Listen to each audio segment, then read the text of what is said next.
एक बार ओम का उच्चारण करेंगे।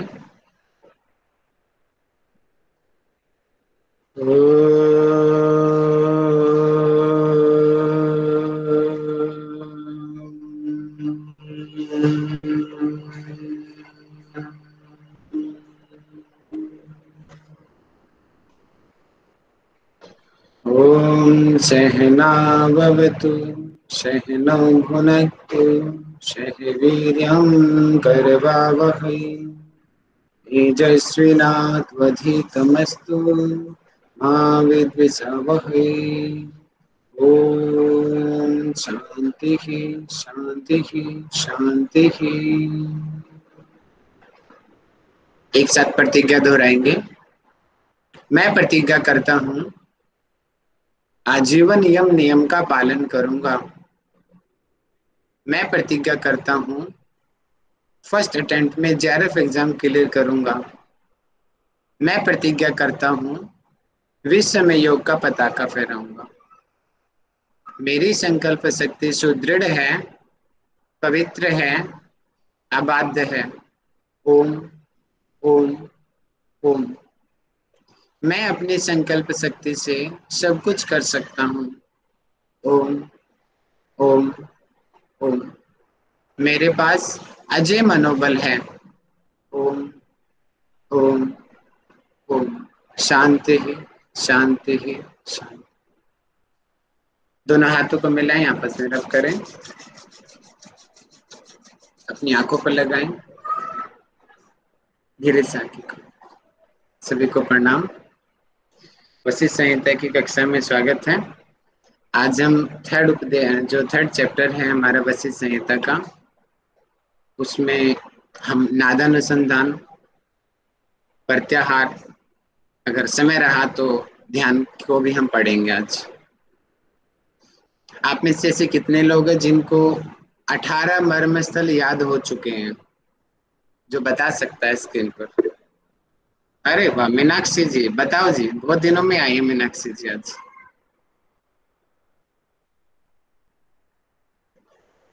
बताइए 18 मर्म स्थान। बाकी लोग टाइप कर सकते हैं। सर जी बीच में थोड़े गलत हो जाएंगे बातें, जो जो याद है बता दीजिए। कल कक्षा में थे आप? जी नहीं सर, मैं बहुत दिन बाद क्लास कर रही हूँ, मतलब मैं 3-4 दिन नहीं थी अभी क्लास में। अच्छा, रिकॉर्डिंग भी नहीं सुना आपने? जी रिकॉर्डिंग सुनी थी मैंने थोड़ा बहुत, बट ठीक। उपनिषद की सुनी थी और आपकी क्लास। हाँ अच्छा, चलिए बताइए। सर नीचे से बताती हूँ कि कौन कौन से मर्म स्थान है। सबसे पहले हमारा पादांगुष्ठ आता है, जो कि हमारे पैर के नीचे होता है। फिर उसके बाद हमारा गुल्फ संधि। मैंने ऐसे याद किया कि हमारा जो पैर है, हम पैर से अगर स्टार्ट करेंगे और एक एक पार्ट के बाद जो इम्पोर्टेंट पार्ट है उनको हम गिनेंगे।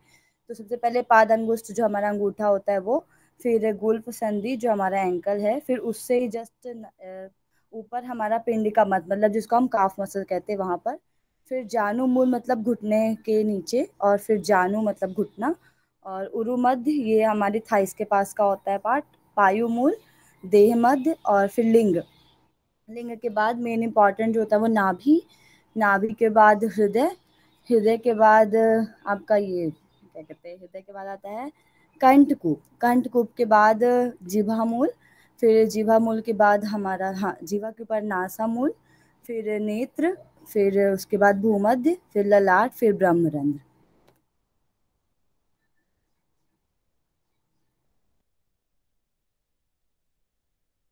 सर माइक म्यूट है आपका।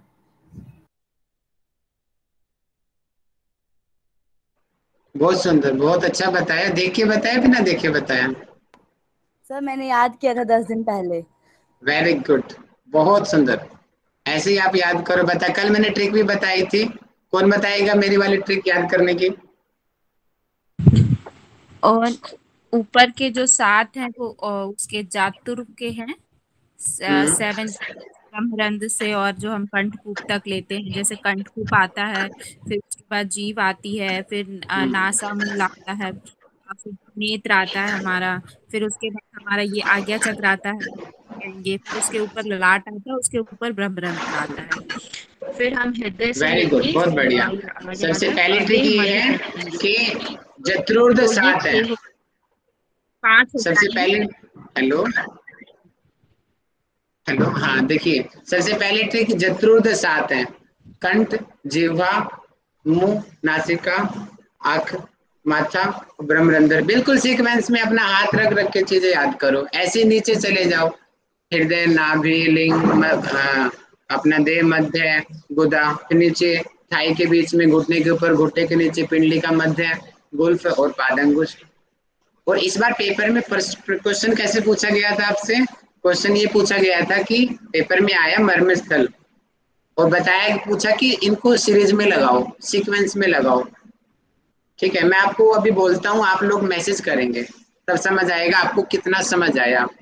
ऑप्शन ए जानुमूल, ऑप्शन बी देह मध्य, ऑप्शन सी नासामूल एंड ऑप्शन डी गुल्फ। इन चारों ऑप्शन को आप सीक्वेंस में टाइप करके जल्दी से मैसेज करें सभी। एक बार फिर से बोल दीजिएगा। ऑप्शन ए जानुमूल, ऑप्शन बी देह मध्य, ऑप्शन सी नासामूल एंड ऑप्शन डी गुल्फ। एक साथ चारों। Very good Meenakshi ji, perfect answer. Pooja ji का गुल, जानुमूल, देह मध्य, नासामूल, वेरी गुड।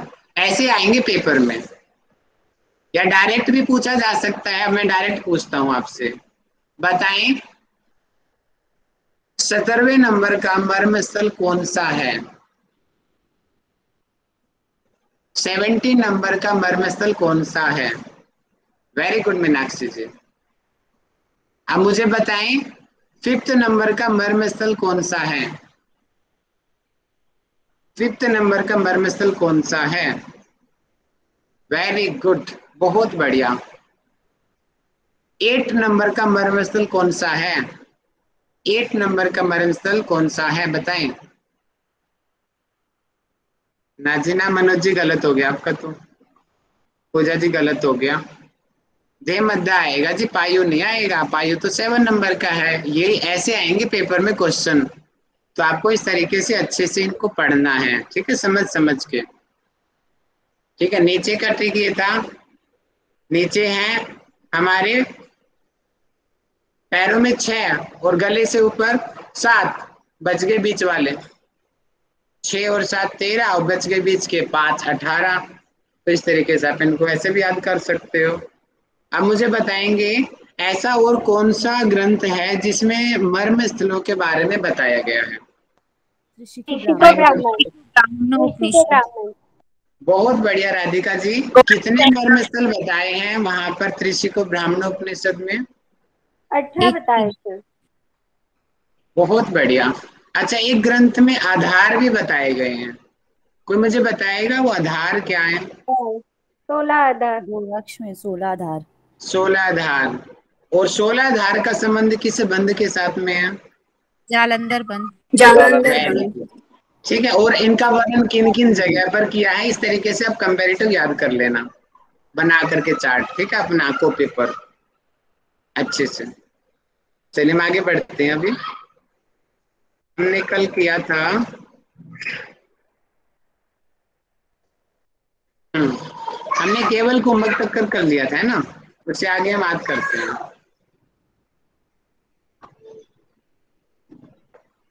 कि हमने देखा कि ओमकार प्राणायाम की चर्चा की गई है, और प्राणायाम के 3 प्रकार यहाँ पे बताए गए हैं, पूरक, रेचक और कुंभक।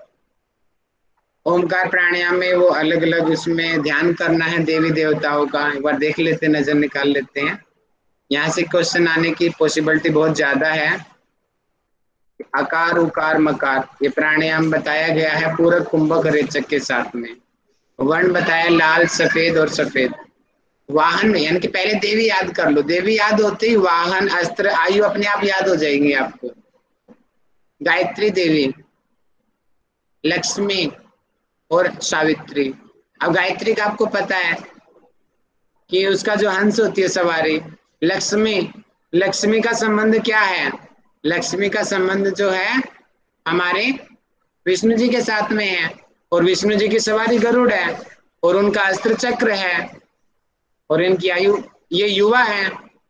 और जो गायत्री है, सामान्य रूप से बाल्यावस्था में एक तरीके से हम शिक्षा लेने के लिए गायत्री की पूजा करते हैं। अगर हम नहीं पढ़ते तो हमें दंड भी मिलता है। और छोटी आयु में ही ज्यादा दंड मिलता है, बड़ी आयु में नहीं दंड मिलता। अभी आप लोग बड़े हो गए, अब दंड नहीं मिलेंगे। अभी तो जिसने दंड दिया नहीं तो आप ही उसको दंड दे देते हो, है ना। छोटी आयु में ही दंड दिया जाता है। तो ये 16 वर्ष हो गया। लक्ष्मी जी का संबंध विष्णु जी, गरुड़, चक्र, और युवा हो गए भैया सावित्री, यानी कि पार्वती जी का ही नाम है ये। और पार्वती जी का संबंध किसके साथ है? शिव जी के साथ में है। और शिव जी की सवारी क्या है? बैल। बैल को क्या कहते हैं? वृषभ कहते हैं। और उनका अस्त्र क्या है? त्रिशूल। त्रिशूल से आप शूल याद करो जो तीखा है। और ये बड़ी आयु के हैं, ये सबसे प्रधान हमारे देव हैं, 50 वर्ष से ऊपर के वृद्ध देव हैं। अपनी अपनी टेक्निक कुछ भी हो सकती है, आप इस तरीके से अपनी अपनी टेक्निक में याद करो।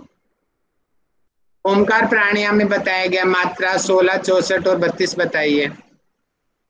ठीक है, अकार उकार मकार। और ध्यान रखना यहाँ पे पेट में सांस लेने के लिए बताया गया, भरने के लिए, और 16 बार करने के लिए बताया गया है। नाड़ी शुद्धि में हमने देखा था वहां पे 36 बार बताया था, और प्राणायाम को 16 बार बताया। इस चीज का ध्यान रख लेना। और 3 पर स्तर है प्राणायाम करने वाले साधक के, कनिष्ठ, मध्यम और उत्तम। जो उत्तम प्राणायाम का साधक होता है उसी का ही केवल कुंभक सिद्ध होता है हमेशा। और कुंभक 2 प्रकार का है, सहित और केवल। यहाँ पे रेचक व पूरक हो वहां पे सहित है, जो जहाँ पे सिर्फ होल्डिंग हो वो कुंभक है। इसके अलग अलग लाभ है। अब यहाँ से हम आज पढ़ते हैं प्राण को वश में करने का उपाय क्या है। प्राण यानी कि वो ऊर्जा जो हमें चैनलाइज करती है, हमें प्रेरित करती है, जो हमारी चेतना का आधार है, वो प्राण है। अब उसको कैसे वश में करेंगे, उसका उपाय बताया गया है कि प्राण को पाँव के अंगूठे, अंगूठा, नाभि और नासाग्र, 3 जगह बताई है। अंगूठा, नाभि और नासाग्र बताएंगे ये कौन से प्राण का स्थान है। तीनों प्राण का ही है। प्राण का है सर, प्राण का। वेरी गुड, श्योर हो? Yes sir. जी सर। बहुत बढ़िया। मैंने ट्रिक बताई थी, और ट्रिक क्या है याद है किसी को? पेपर में आया था ये क्वेश्चन। मैंने किस ट्रिक से सोल्व किया था बताओ? सर मुझे आपकी ट्रिक याद नहीं, बट मैंने अपनी ट्रिक याद की थी। जहाँ जहाँ से हमारे प्राण निकलते हैं जनरली, और जहाँ पर हमें ज्यादा पेन, तो वो हमारा प्राण होगा। सर हम देखते हैं। ये भी सही है भैया। मुख्य मुख्य स्थान हमारे हृदय। मैंने बताया था अंगूठा। एक ही ट्रिक मारी थी, पैर का अंगूठा, और यहीं से मेरा पेपर में आंसर ठीक हो गया था। तो कुछ कुछ एक एक चीज कॉमन सी याद कर लो। जैसे कि इसका गुदा तो कॉमन ही है, लिंग, गुदा, उरा, जानू, कमर, यानी कि ये वाला सारे जन की नाभि के नीचे वाले सारे आगे पीछे के अपान के स्थान आ गया। संपूर्ण समान संपूर्ण शरीर में है। ये अलग अलग स्थान है। और अगर स्थान याद हो गया तो कार्य आपको ऑटोमेटिक याद हो जाएगा, क्योंकि हृदय है। हृदय का काम क्या है कि भैया यहाँ पे इसका संबंध हमारे फेफड़ों के साथ में, और श्वास पर श्वास होगा ऑटोमेटिकली। अपान का संबंध लिंग गुदा है, तो ऑटोमेटिक भी लिंग गुदा का स्थान मलमूत्र त्याग करना है। संपूर्ण शरीर है, संपूर्ण शरीर का मतलब कि पोषण करना है भैया पूरे शरीर का। अब यहाँ पे अस्थियां हैं, संधियां दी गई हैं, पूरे शरीर का उन्नयन करना है। ठीक है, इस तरीके से आप इस चीज को अच्छे से याद कर लेंगे। मेरा काम है मैं आप लोगों को टेक्निक बताऊं। अब आप कितना फॉलो करते हो वो आपके ऊपर है। जो फॉलो करेगा भैया वो कम मेहनत में भी ज्यादा चीज कर जाएगा, और जो नहीं करेगा भैया सारा दिन पढ़ते रहो, कुछ फिर भी पेपर में कोई रिजल्ट नहीं आएगा आपका। तो प्राण में वश को करने के लिए 3 चीज बताइए, अंगूठा, नाभि और नासाग्र में उसका धारण करने से, यानी कि उसको धारण करना है, वहां पे उसे वश में किया जा सकता है। अब ये क्वेश्चन बन सकता है कि कौन कौन सी जगह पर प्राण को धारण करने से प्राण को वश में किया जा सकता है। ऑप्शन दे सकते हैं, अंगूठा, गुल्फ, नाभि, गुदा, नासाग्र। बताओ इन 5 ऑप्शन में से कौन से 3 ऑप्शन आएंगे? तो आपको याद होगा तो आप तभी तो कर पाओगे, अदरवाइज नहीं कर पाओगे। ठीक है, अब नाद का आविर्भाव, अर्थात आविर्भाव का मतलब कि नाद कब सुनाई देना शुरू करता है? अब दोनों हाथों से कान आदि इंद्रियों को बंद करें। अब आप लोग मुझे बताएंगे ऐसा संबंध किस मुद्रा के साथ में है? देखिए, ध्यान से देखिए। चौथी मुद्रा। षणमुखी मुद्रा। वेरी गुड, बहुत बढ़िया। देखिए, षणमुखी मुद्रा। षणमुखी मुद्रा में हम क्या करते हैं? ऐसे ही कानों को बंद कर लेते हैं। मैं पिक्चर भी आपको दिखा देता हूँ। चलिए, आप लोग तब तक कोई बोल के बताओ, षणमुखी मुद्रा में क्या करते हैं? भ्रामरी प्राणायाम। भ्रामरी प्राणायाम करते हैं। सबसे अच्छा पहले जी, और बताओ। अपने कान में दोनों अंगूठों को लगाते हैं, फिर कान उसके अंगूठे के बगल वाली जो फिंगर होती है वो अपने हेड पे, मतलब आंख उससे बंद करते हैं। षणमुखी मतलब षट द्वार को बंद करना, तो आंख में लगाते हैं। फिर उसके बाद दोनों जो होती हैं हमारी मिडिल फिंगर, उससे नोज को, फिर उसके बाद वाली जो इंडेक्स होती है उसको मुख के ऊपर, और जो नीचे वाली होती है लिटिल फिंगर उसको हम सबसे नीचे मुंह के नीचे रखते हैं। तो इस प्रकार से हम 6 द्वारों को बंद करते हैं। बहुत बढ़िया, बहुत बढ़िया। देखिए, समझते आप ये समझ लो कि इंद्रियों को हमें बंद करना है। दिखाई दे रहा होगा पिक्चर आपको। अंगूठे से कान बंद कर लिया, कर्ण इंद्री बंद किया, ऊपर वाली इंडेक्स फिंगर से हमें अपनी आंखों को बंद कर लिया है, चक्षु इंद्री को बंद किया है, मिडिल फिंगर से नोस्ट्रिल को बंद किया, अपने रिंग फिंगर से माउथ को बंद किया और नीचे वाली को नीचे रख दिया। तो इस प्रकार ये षणमुखी मुद्रा है। अब आप मुझे बताएं, हठयोग प्रदीपिका में नादानुसंधान के लिए कौन कौन सी मुद्रा बताई गई है?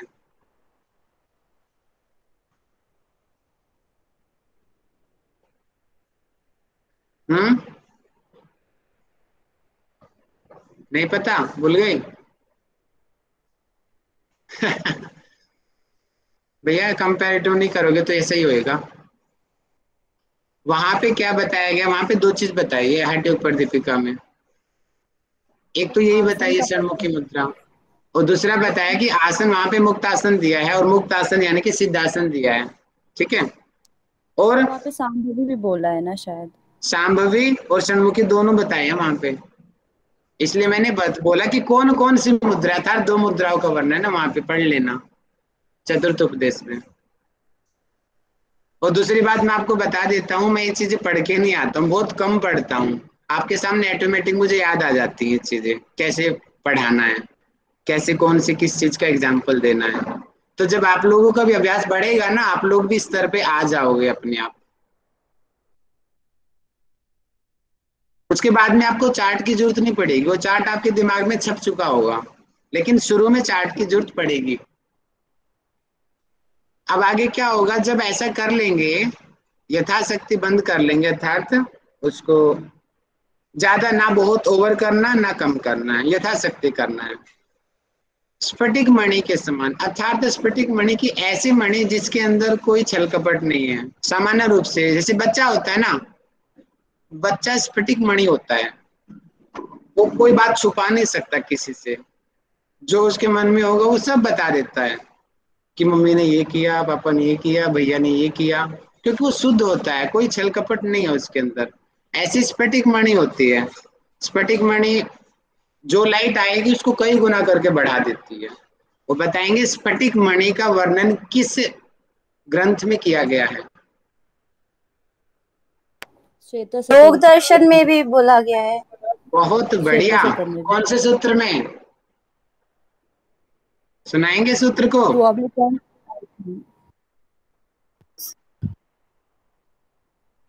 सुनाएंगे कौन से सूत्र में, कौन से पाद में? सर प्रथम पाद में ही है, प्रथम पाद में ही है ये।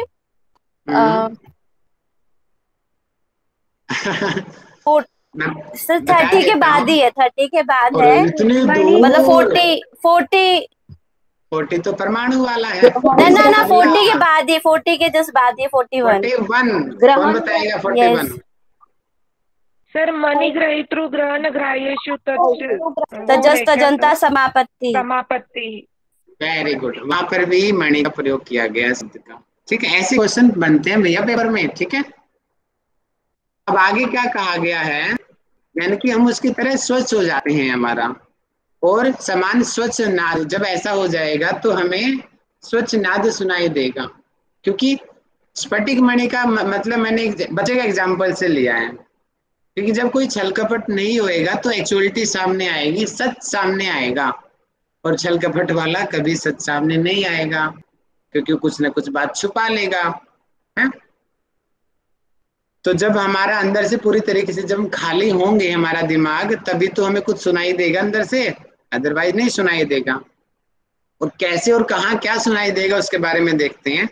सुषुम्ना के ब्रह्म द्वार में कमल नाल के मध्य तंतु के सदृश वीणा दंड के समान मस्तिष्क तक उठा ना हुआ नाद है। तो ये डायग्राम मैंने बनाया अपनी साइड से भैया, बुक में नहीं है, समझाने के लिए मैंने बनाया आप लोगों को लिए। यानी कि इसमें जो ऊपर का दल है, मैं मेरे अनुभव के हिसाब से ये मैंने सहस्त्र चक्र को रिप्रेजेंट किया ऊपर से, ऊपर का दल, ऐसे ही वीणा को समझाया गया है। वो वीणा का ऊपर का चौड़ा भाग होता है ना, देखी होगी आपने, और नीचे पतली होती है, बजाते हैं इस तारों को, ऐसे ही इस कमल के फूल नीचे से पतला होता है। ठीक, यहाँ पर भी ऐसे बताया गया है ना, सुषुम्ना के ब्रह्म द्वार में कमल नाल के मध्य तंतु के सदृश है, यानी कि जो तंतु है ये रहा, इसके सदृश है वीणा दंड के समान मस्तक उठाकर हुआ नाद है। यानी कि किसके समान है, वीणा दंड के समान है। और इसका क्रम क्या है, शुरू में क्या है, शुरू में शंख ध्वनि के समान सुनाई देगा, मध्य में मेघ ध्वनि के समान सुनाई देगा, और अंत में झरने के। ध्यान दीजिए, यहाँ पे सबसे बड़ी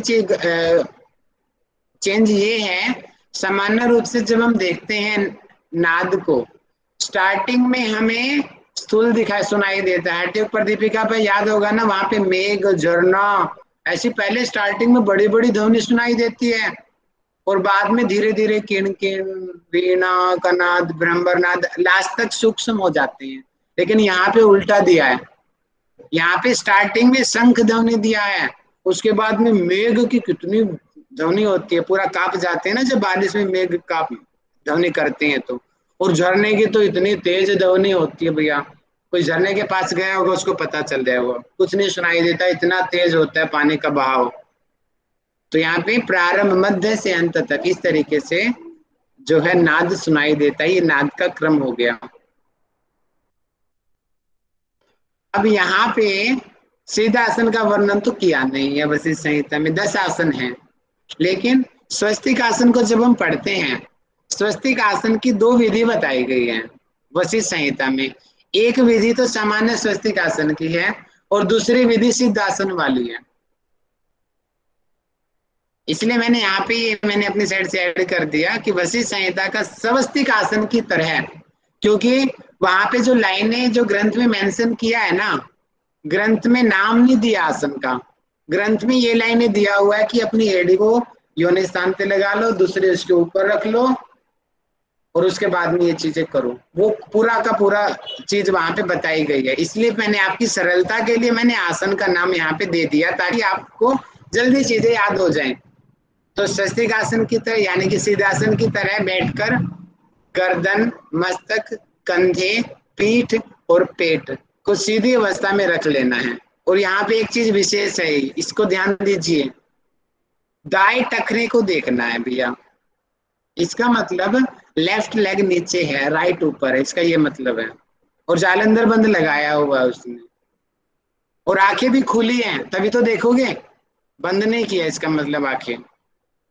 और मन ही मन ओमकार का उच्चारण करना है। और इससे क्या होगा, ये जो अपान प्राण है हमारा, यानी कि गुदा है जो हमारा नीचे का, गुदा के अंदर जो वायु है वो निम्नगामी नीचे की तरफ बहती है, वो ऊपर आती है। बताएंगे 3 मंडल मैंने आपको बताए थे, 3 मंडल के नाम बताएंगे मुझे नीचे से ऊपर असेंडिंग ऑर्डर में।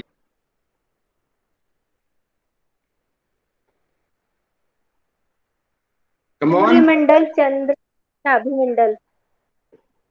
सबसे पहले योनि मंडल, योनि मंडल, सूर्यमंडल, सूर्यमंडल, सौमंडल। हाँ। तो अपान वायु कौन से मंडल में होती है बताइए?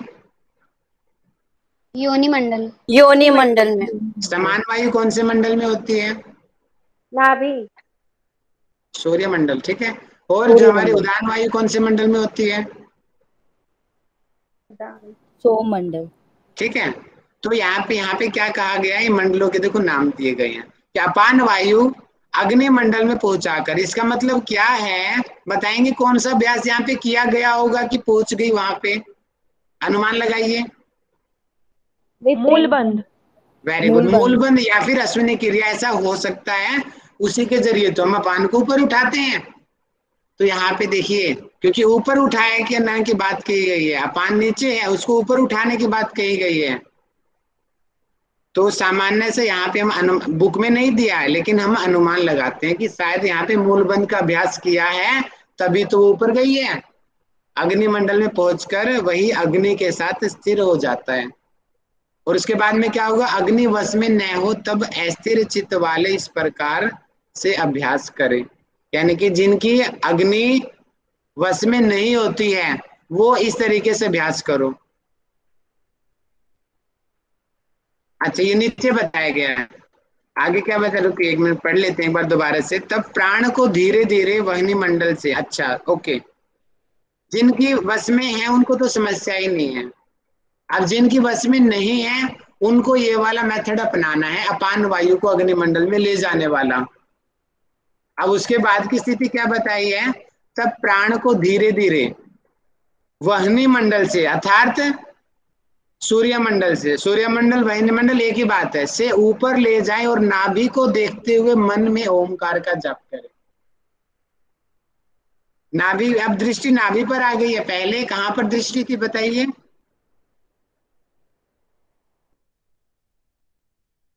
दाएं टखने पर। हाँ, और अब आगे नाभि पर दृष्टि। अपान प्राण नाभि के मध्य में धारण से वायु कुंडली की ओर जाती है, और हमने बताया था उससे क्या होती है ना कि अग्नि उत्पन्न होती है बॉडी के अंदर। क्योंकि जब अलग अलग वायु जो अपान समान से मिल रही है या फिर ऊपर से प्राण नीचे आ रही है, जब अलग अलग स्थान की वायु आकर के एक जगह पे मिलती है तो उन वायु के मिलने से टेम्परेचर बढ़ता है। अब टेम्परेचर बढ़ेगा और नीचे कोई सोया हुआ है तो गर्मी में कोई सो सकता है क्या? तो ठीक ऐसा ही यहाँ पर भी होता है कि कुंडली सोई हुई है और जब गर्मी बढ़ेगी तो उसकी नींद खुल जाती है, और उसी को हम कुंडली जागरण कहते हैं। अब शरीर को छोड़ने की विधि बताई गई है। ठीक ऐसे ही विधि लगभग भागवत गीता में भी बताई गई थी कि एकाक्षर ओमकार का ध्यान करते हुए, शायद 8वें या 9वें अध्याय में बताई थी, आप देख लेंगे वहां पर। ओमकार का ध्यान करते हुए चित्त के द्वारा मस्तकास, अर्थात ऊपर का जो चंद्रमंडल है हमारा, सौमंडल है हमारा, उसको यानी कि मस्तिष्क में ले जाकर शरीर को छोड़ दें। ये क्वेश्चन पेपर में आया था। आप मुझे बताएंगे प्रश्नोपनिषद के अनुसार कोई योगी देह को त्याग करता है, किस प्राणवायु को कंट्रोल करते हुए करता है त्याग? वो बताएं। अकॉर्डिंग टू प्रश्नोपनिषद, ये क्वेश्चन आया था पेपर में। किसी योगी को, जैसे कि मैं हूं, मुझे अपने प्राण को त्यागना है, मैं अपने प्राण को ऊपर ले जाऊंगा, दूसरे लोगों में घूमूंगा। देखा होगा कि साधु लोग जाते हैं, पूरा भ्रमण करके वापस भी आ जाते हैं अपने शरीर में। तो वो किस प्राण को नियंत्रित करते हुए ऐसा करते हैं? Very good Meenakshi ji, perfect answer. उदान। उदान वायु कौन से उपनिषद में कही है ये बातें? प्रश्नोपनिषद। ये पेपर में आ चुका है। देखिए ऐसे क्वेश्चन आते हैं पेपर में, अच्छे से आंख कान खोल के याद कीजिए। और यहाँ पर ठीक इसी तरीके से यहाँ पे ओमकार ऐड कर दिया गया, यहाँ पे प्राण नहीं दिया, यहाँ पे ओमकार दे दिया गया। तो ये आज हमने इतना पढ़ा, थोड़ा पढ़ा है, लेकिन शायद जो चीजें मैंने आपको बताई वो भी बहुत जरूरी थी। और इससे आगे हम कल पढ़ेंगे प्रत्याहार को और मर्म श्लोक को। एक मिनट रुकिए, प्रत्याहार को कंप्लीट कर लेते हैं। आप 2-3 मिनट और मुझे दे दीजिए, चैप्टर कंप्लीट हो जाएगा। देखिए प्रत्याहार यहाँ पे 4 प्रकार का बताया गया है। अब इन चारों प्रकार को सीक्वेंस में लिख लेना। मैंने थोड़ा ऊपर नीचे लिख दिया, लेकिन मैंने नंबर डाल दिया, आप उससे सीक्वेंस में लगा लेना। नंबर 1 दिया है कि विषयों से स्वाभाविक रूप से विचरने वाली इंद्रियों को उनसे बलपूर्वक लौटाना ही प्रत्याहार है। अर्थात एक तरीके से जबरदस्ती करना। अब मन कर रहा है मूवी देखने का, अब मुंह चला जाता है टीवी की तरफ, ना ना नहीं देखना नहीं देखना, हम जबरदस्ती करते हैं ना, नहीं देखना मुझे पढ़ना है। ये भी प्रत्याहार है, अपने इंद्रियों को किसी विषय से दूसरी तरफ लगाना। तो इसमें यही बात की गई है। दूसरे में क्या है, जो कुछ भी दिखाई देता है उन सभी को आत्मा के समान आत्मा में ही देखे। इसे ही महात्मा योगियों ने प्रत्याहार कहा है। हर जगह पर, कोई अच्छा हो बुरा हो, शत्रु हो मित्र हो, सब भगवान का रूप है।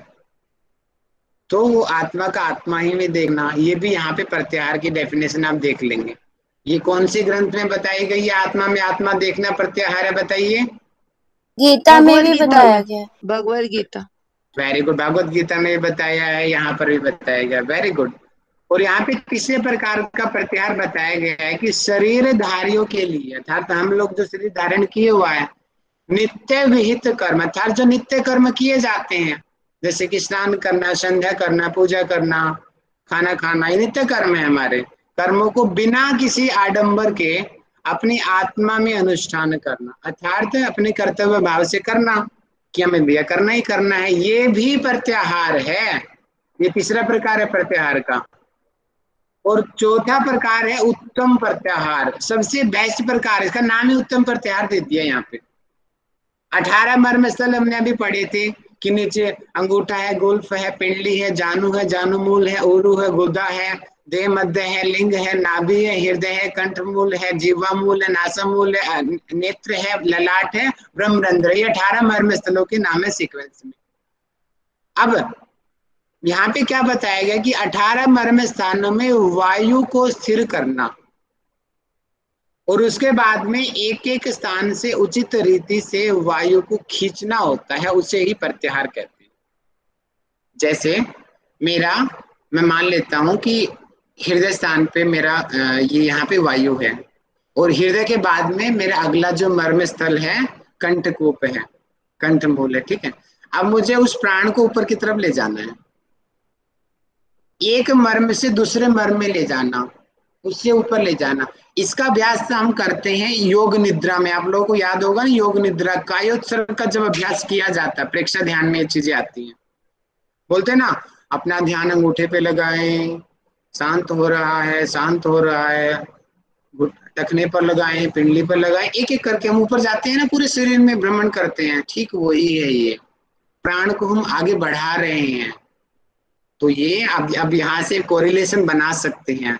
हम योग निद्रा के जरिए हम प्रत्याहार करते हैं। ओके, तो ये हमारा 3rd चैप्टर यहाँ पे कंप्लीट हुआ। और उत्तम प्रत्याहार का जो बेनिफिट बताया गया है, अगर हम ऐसा करेंगे तो ब्रह्म की हमें प्राप्ति हो जाएगी। ठीक है, खुश रहो हमेशा। 3rd चैप्टर हमारा कंप्लीट हो गया है। 4th चैप्टर हमारा धारणा ध्यान समाधि है। कल मैं अपडेट कर दूंगा आपको। कल की कक्षा हम 3 बजे रखेंगे, अगर होगी तो 3 बजे रखेंगे, नहीं तो छुट्टी रखेंगे। आप मैसेज देख लेंगे, आप मेरा कर लेंगे। वैसे टॉपिक मेरा तैयार है, मैं पढ़ाना ही है मुझे आके सीधा आपको। अगर आज के टॉपिक में से किसी का कोई डाउट है तो अभी पूछ सकता है मेरे से। अच्छा, मैं कुछ क्वेश्चनिंग कर लेता हूँ 5 मिनट, उसके बाद में हम संपन्न करेंगे। कई लोग भाग जाते हैं क्वेश्चनिंग के टाइम में, वो सोचते हैं कि खाली लेक्चर लिया और चले गए। नहीं, ये बहुत आपकी मूर्खता है, बहुत बड़ी मूर्खता है। ऐसी मूर्खता मत किया करो आप लोग। क्वेश्चनिंग बहुत जरूरी है, लास्ट की पूरे अटेंड किया करो कक्षा को। राहुल जी। हाँ जी शिवानी जी बोलिए। आपने वो एक अक्षर ओमकार जो लिखा हुआ था ना अभी नोट्स के अंदर जी, वो मतलब उसको के बारे में बताइए, क्या उसको कैसे चैंट करेंगे हमें? उसका मतलब यहाँ पे उसको आप 3 अक्षर न मान करके उसको एक ही माना है। यहाँ पे एक अक्षर ओमकार अर्थात एक ही चीज उसको माने हैं। और यहाँ पे मतलब कि क्या कहा गया है कि वो शरीर छोड़ने की स्थिति बताई गई है। आपने उसमें देखा है शक्तिमान सीरियल देखा आपने? शक्तिमान मेरा फेवरेट था ये। जी जी। उसमें शक्तिमान के महागुरु कुलविश के पास जाते हैं, किलविश उसको बंदी बना लेता है। तो महागुरु वहां पे जाता है वो बोलता है, किल्विश बोलता है उसको महागुरु को, शक्तिमान भी वहीं पे होता है। तो किल्विश बोलता है कि मैं तेरे गुरु, महागुरु तेरे शरीर को मैं कंट्रोल कर लूंगा। वो बोला अच्छा करके दिखा। जब तक किल्विश उसके पास आता है इतनी देर में, तो अपने उदान वायु के निकाल के शरीर का त्याग कर देता है वो, और वो एक शब्द बोलता है ओम। तो इनडायरेक्टली शक्तिमान जो सीरियल है ना, वो पूरा योग पे आधारित सीरियल है। तो मैंने सबसे पहले, मैंने योग का तो अध्ययन नहीं किया था, लेकिन सीरियल के जरिए इन चक्रों को समझ चुका था मैं, उस सीरियल के जरिए। क्योंकि शक्तिमान में देखते हो ना आप, चक्रों का ध्यान करता है वो, अद्भुत अधम साहसी है। बोलते कि पंच तत्वों से उसका शरीर बना है, हाथ अलग बने हैं, उसकी छाती पे जो है, जो बना हुआ है स्टार, वो अलग बना है, उसके कपड़े अलग बने हैं, उसका जो पृथ्वी तत्व है उसके जूते हैं, आकाश तत्व है उसका अलग शरीर बना हुआ है, जल तत्व का उसका अलग शरीर बना हुआ है। तो मुझे लगता है कि वो जो शक्तिमान सीरियल जिसने भी बनाया है, पूरा का पूरा योग पे आधारित है वो पूरा। क्योंकि जितनी भी इसमें बातें हैं, चक्रों की, कुंडली की, ध्यान की, शक्ति की, समाधि की बातें आती हैं, सारी की सारी। आप समझ आए शिवानी जी आपको? हाँ जी, हाँ जी। एक्चुअली मैंने सोचा वो अकार उकार मकार में किसी एक मात्रा का ध्यान करने के लिए बोला है, नहीं ऐसे नहीं, पूरा ओमकार को ही एक अक्षर कहा गया कि वो एक अक्षर का ओम है, एक थैंक शब्द है मतलब कि वो। ठीक है, ओके ठीक है। अब मैं कुछ क्वेश्चन करता हूँ 5 मिनट में, क्वेश्चन लेकर के फिर हम संपन्न करेंगे, मैसेज करेंगे, और जिनका नाम लिया जाएगा, हो सकेंगे तो कैमरा खोल के आप आंसर करेंगे। मुझे अच्छा लगता है जब आप लोग कैमरा खोलते हो, तो एक थोड़ा सा लगता है कि कोई है जान पहचान वाला, कुछ अपनापन सा आता है, इसलिए मैं बार बार बोलता हूँ कैमरा खोल लो। मुझे अच्छा लगता है कैमरा खोल के देखना आप लोगों को, बाकी आपकी इच्छा है। तो अब आप मुझे बताएंगे कि नाद के बारे में, मुझे बताएंगे नाद का क्रम, मैसेज करेंगे नाद का क्रम क्या है। और विश्वनाथ काले जी हमें बताएंगे नाद का क्रम क्या बताया गया है नाद का, वशिष्ठ संहिता के अंदर। सर लास्ट में झरना है। अच्छा, पहले और बीच में? सर अभी गाड़ी पे चल रहा है कर्मयोग चल रहा है मैसेज तो बहुत अच्छे आ रहे हैं। शिवानी जी बताएंगे हमें।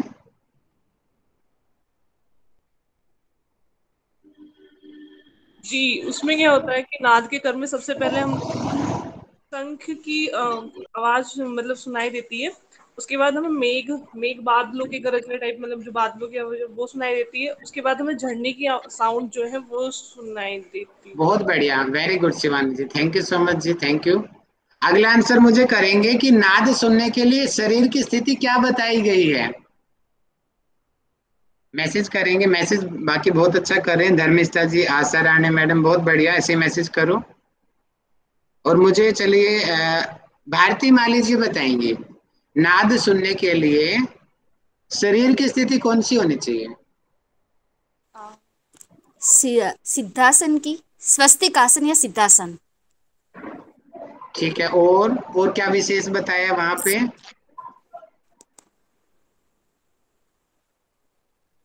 वो याद नहीं है सर। अच्छा जी, चलिए।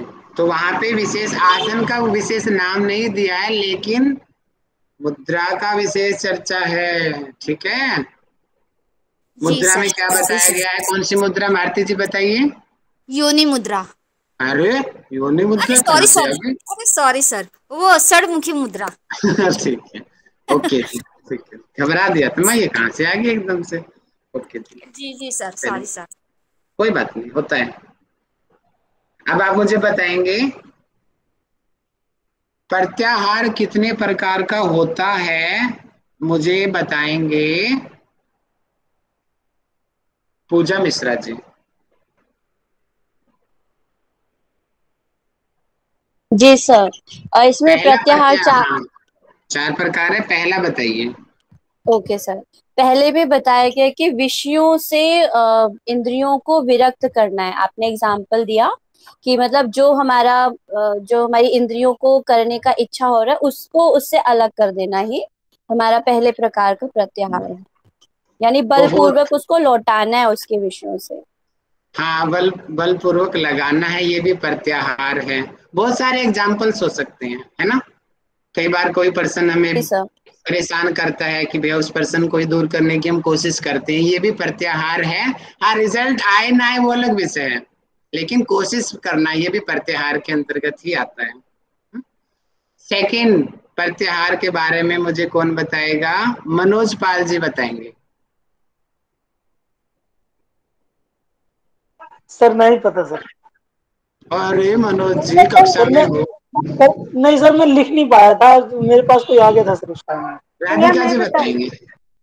हाँ भैया, मुझे छोटा छोटा याद है। जैसे कि बताओ जी सेकंड बताओ। में आत्मा को आत्मा से ही देखना, और थर्ड में शरीर देहधारियों के निमित्त कर्म बताए हैं, और फोर्थ शांत में शांत मर्म। शांत शांत शांत, राधिका जी शुरू हो गए। और किसी से भी पूछना है मुझे आगे? तीन जी आपने भैया। बताओ, दो आपने बता दिए, सेकंड और थर्ड। सेकंड आपने बताया कि आत्मा में आत्मा देखना, और थर्ड बताया कि नित्य कर्मों को करना। अब फोर्थ मुझे कौन बताएगा? हाथ उठाओ। वेदांत युक्त कर्म का आचरण। उत्तम फोर्थ हाथ प्रत्याहार। उठाओ। हाथ उठाने के लिए बोला है मैंने, दो लोगों का हाथ उठाया है। चलिए दीपाली जी बता दो जिसे। वेदांत युक्त कर्मों का आचरण बताया है, अनुपालन करने को बताया है। दोबारा बताइए, चौथा प्रत्याहार कौन सा है? वे, वेदांत युक्त कर्मों का अनुपालन। आप कौन से नंबर का प्रत्याहार बता रहे हो? शायद सेकंड है क्या ये? सेकंड द्वितीय अध्याय में है क्या? मीनाक्षी जी बताएंगे अभी। सर इसमें लास्ट वाला बताया जिसको उत्तम प्रत्याहार कहते हैं, जिसमें जो हमारे 18 मर्म स्थान है उसमें एक एक करके, जैसे योग निद्रा में हम करते हैं वैसे वायु को स्थिर करना है। वेरी गुड, बहुत बढ़िया। और अभी बताएंगी नीलू जी। दीपाली जी जो बता रही थी वो कौन सा प्रत्याहार है? सर मैं ध्यान नहीं दी कौन सा बता रही थी ये वो। कर्मों की बात कर रही थी, नित्य विहित कर्मों की। ऐसा कौन से प्रत्याहार में चर्चा है? आ, सर ये तीसरा तीसरा प्रत्याहार है ये वाला। थर्ड नंबर का, वेरी गुड। अब हाँ। हाथ उठाएंगे कौन, मुझे कैमरा खोल के 18 के 18 मर्म आंखें कांटेक्ट करके मेरे साथ बता सकता है? हाथ उठाओ, ताकि आई कांटेक्ट बना करके मैं बता देखूं कि दूं आपको याद है क्या। भैया, मैं बता दूं? ठीक है जी, खोलो कैमरा और सामने नजर करके बताओ। भैया, अठारह मैं के मैं 18। देख नहीं बताऊंगी, लेकिन कैमरा कैमरा छोड़ खोलने दो, में फिर मैं काफी किसी डर और से लगेगा। पूछूंगा। छोड़ दो, फिर छोड़ दो। और कौन बताएगा? और तीन लोगों चार लोगों के हाथ उठे हैं। और बताओ, और बताओ। हाँ, आज पूजा जी हाथ से 6 क्वेश्चन नहीं पूछा। पूजा झा जी आप बताओ, 18 मर्म श्लोक के नाम। Yes sir. सर सबसे पहले तो पादंगुष्ठ, उसके ऊपर टखना, उसको क्या बोलते हैं भूल गई मैं। कोई बात और नहीं, आप टकना याद है, गुल्फ गुल्फ पता गुल्फ, है। हाँ गुल्फ। और उसकी जस्ट ऊपर पिंड पिंड पिंडली, और फिर उसके ऊपर है जानू, जानू मूल, फिर जानू, और फिर उरु जो थाइस को कहते हैं, फिर उसके ऊपर पायु, पायु के ऊपर देह मध्य, देह मध्य के ऊपर क्या है, हाँ लिंग, लिंग से जस्ट ऊपर नाभि, नाभि के ऊपर हृदय, हृदय प्रदेश, और फिर उसके ऊपर कंठकूप, कंठकूप के ऊपर जिह्वा मूल, और जिह्वा मूल से ऊपर नासिका, नासिका के ऊपर नेत्र दो, फिर भ्रूमध्य, फिर ललाट, और फिर ब्रह्म प्रदेश, ब्रह्मरंध्र। बहुत बढ़िया, कमाल कर दिया पूजा जी, बहुत अच्छा आपने बताया। Thank you sir. चलिए जी, यहाँ पे हमारा अब एक लास्ट क्वेश्चन बचता है, पूनम मैडम बताएंगे। उत्तम कोटि का प्रत्याहार करने से क्या बेनिफिट मिलता है? ब्रह्म की प्राप्ति होती है। वेरी गुड, बहुत सुंदर, बहुत बढ़िया। चलिए जी, हमारा आज का यहाँ पे सेशन समाप्त होता है। और पूजा जी ने इतना अच्छा बताया है, तो मैं इन्हीं से निवेदन करूंगा कि आज का शांति पाठ करवा दें। Yes sir. सभी कमर गर्दन सीधी करके बैठ जाइए, आंखें बंद कर लें, 3 बार ओम का उच्चारण करेंगे, तत्पश्चात शांति शांति शांति। श्वास भरेंगे सभी।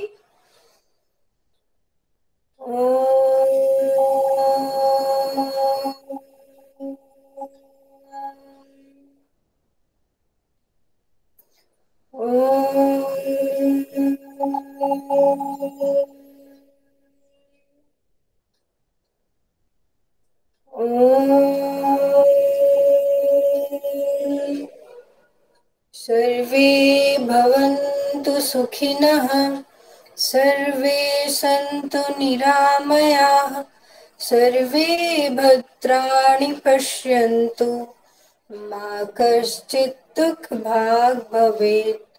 ओम शांति शांति शांति। ओम। सभी अपने हथेलियों का घर्षण कर लें। अपने हथेलियों को अपने आंखों पे रखें। धीरे से आंखें खोल लीजिए। सभी को धन्यवाद। थैंक यू सो मच पूजा जी, बहुत बढ़िया। और सभी ऐसे ही पढ़ते रहो, मुझे बहुत खुशी मिलती है।